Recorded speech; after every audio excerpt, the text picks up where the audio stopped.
can't sing. It's a problem. I've been going to church since I was in the womb, and at church we sing. A Christian who can't sing is like a Canadian who can't skate. We're rare and hard to find.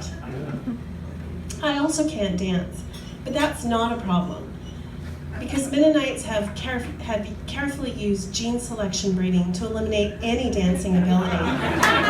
Dancing is a sin, and it's best not to be tempted. Week after week, month after month, I attend church, but I don't contribute to singing and worship. Undeterred, I participate in my own way. I close my eyes, focus on God, and I mouth the words. Usually it works, but sometimes my mind loses focus and I have internal visions of colors being carried away by sound waves, untethered to anything in this world. The symphony of color, purple, green, fuchsia, red and blue, yellow and orange, they excite me, and I want to give myself permission to linger over the abstract images, but I chastise myself, snapping my focus back to the worship songs being sung. You can tell a lot about a church by how they worship. My church is best described as reserved enthusiasm, demonstrated by the lack of dancing and by a few raised hands. It ought to be one of the few brave ones that will lift their hands in worship. Only 2 positions are acceptable. The first is called carry the TV, also known as the ninja.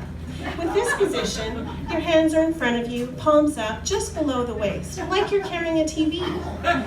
From the back, nothing to see, like a ninja.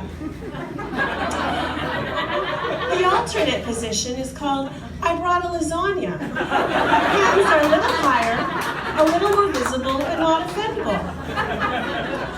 If you get carried away and start to reach higher, perhaps into the YMCA or goalpost position, you'll find that your neighbors start to move away from you for fear that they'll be struck by your flailing arms. Plus, it obstructs the view of the overhead for the people sitting behind you.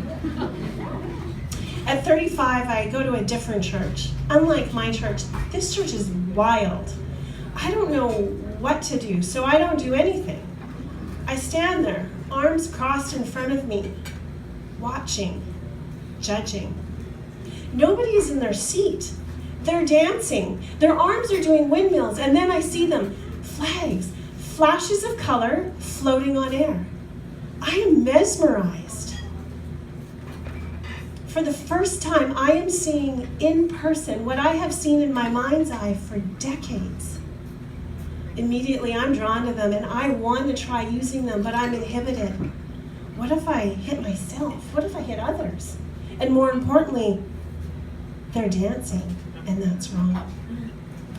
Captivated by freedom that had evaded me my entire life, I returned to that church again and again, wanting to engage but holding back, wanting but stopping, until one evening I'm enjoying the worship in my usual stance, eyes closed, may or may not have had a lasagna, and I open my eyes and look down at my feet, and at my feet are a pair of large rectangular purple flags. They're as long as I am tall and about half the width. They shimmer like silk as they reflect the light. And without thinking, I kick off my shoes, I pick up the flags, and I run towards the stage, waving the flags with abandon and confidence. And I feel light and free and beautiful. What is happening? What am I doing? My rational brain is exploding inside of me because in that moment, nothing makes sense. At the same time, everything makes sense. According to Oprah, this is my aha moment. I was born for this. The evening ended, and so does the freedom that I felt. I returned to my subdued excitement, roaring in my mind, yearning for something more. But like a crack addict who gets hooked the first time they try it, I can no longer deny that that did not happen. I need this like I need to breathe. It's new and it's a secret that I'm keeping. I make my own flags. I choose colors in deep purple, ombre blue, pure white, blood red. And I begin to worship God in private, not on Sunday and not in front of people.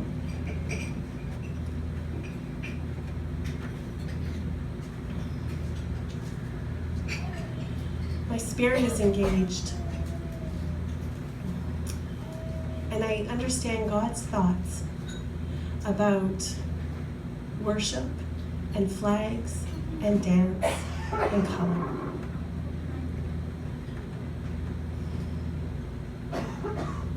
I give myself totally to it, and I hold nothing back.